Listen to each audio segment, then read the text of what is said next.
Hey, hi, hello. So we've got another watercolor tutorial. Today we're going to make this bookmark, which has got a wonderful forest scene on it. So let's go ahead and get started. It's going to be a two-color watercolor today. We're going to use Ultramarine blue, and we're just going to use this. This is going to be the majority of our color, and then we're going to come in with a little bit of Quinacridone gold. And in all honesty, the dollop you see me put here in my small little dish is going to be way too much. So I actually go back and add a little bit of Ultramarine blue right there. We're going to use a number 2 flat brush, a number 8 round brush, a number 4 round brush, and a number 2 round brush. I do not have brush loyalties. These are just the ones that I happen to have found in my local art store. I'm going to add clean water to both our dish and our paper. Our paper is Arches 140 pound or 300 GSM cold press watercolor paper.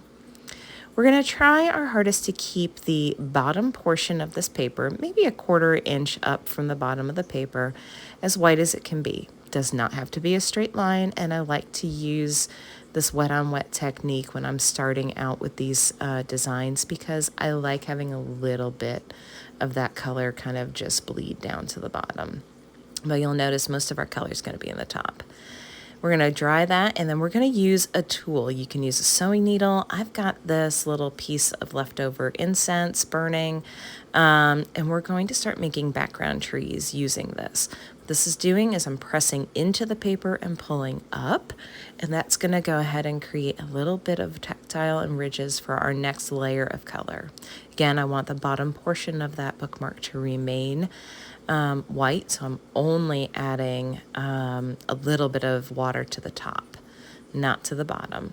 We're going to start mixing up a little bit more color, adding just a little bit more of that ultramarine blue and some quinacridone gold.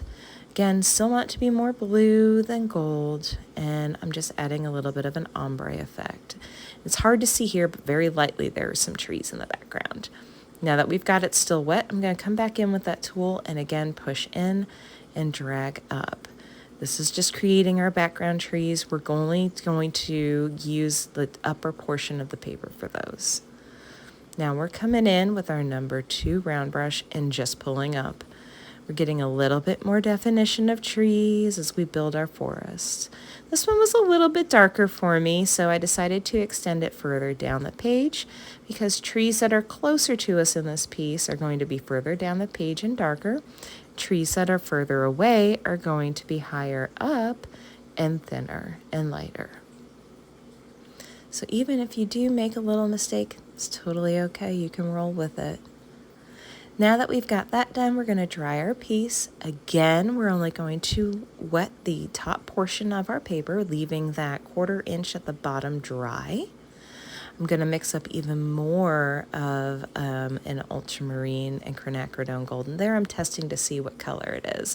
I wanted it to be a little bit more blue. You can leave it teal, totally fine. Remove the dog hair. Dog hair is life in my painting studio. So we're just going to add in another layer of that background that just creates it. And here we're dry brushing whatever is left on my brush to create our foreground now.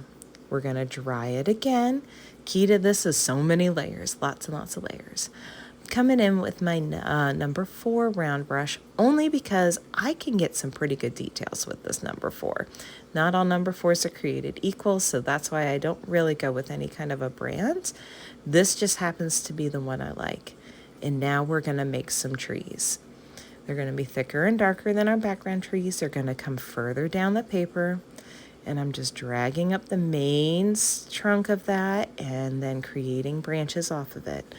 And I know you're probably sitting here saying, PeakFreak, you know what? I really, really like my trees to be natural, but I struggle with that because they always end up looking so even. And that, I'm here to tell you it's totally okay. We all want our trees to be natural looking, and our human nature just takes over. And sometimes we just get really even trees, like the perfect forest. It's okay.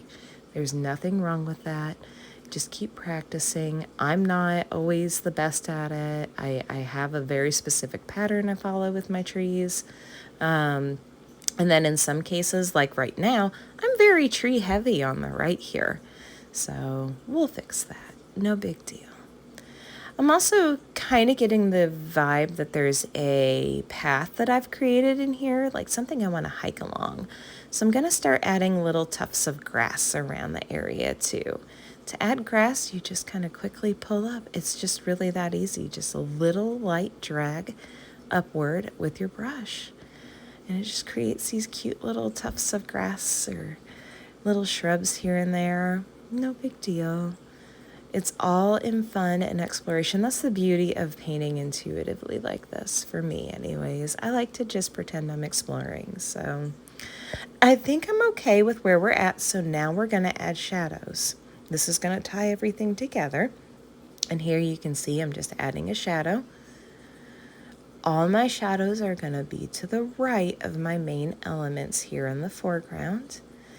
And then I'm just going to kind of come in and add final little details here and there where I just think they might work. There's no rhyme or reason or rules that you have to follow on this. Just do what feels right to you. And I really like having the idea of that little path there. So when I'm happy, I dry the piece, remove the tape. I will sign my name. And there you have it. You have yourself a functional art piece. This is a piece of art you can use every day. And to help further protect it, you can wax it, or what I like to do is I use these protective sheets. They're bookmarks. You can add a tassel at the end. I believe you can get them on Amazon. I'm really not sure where I got them, but there you go. I hope you enjoy.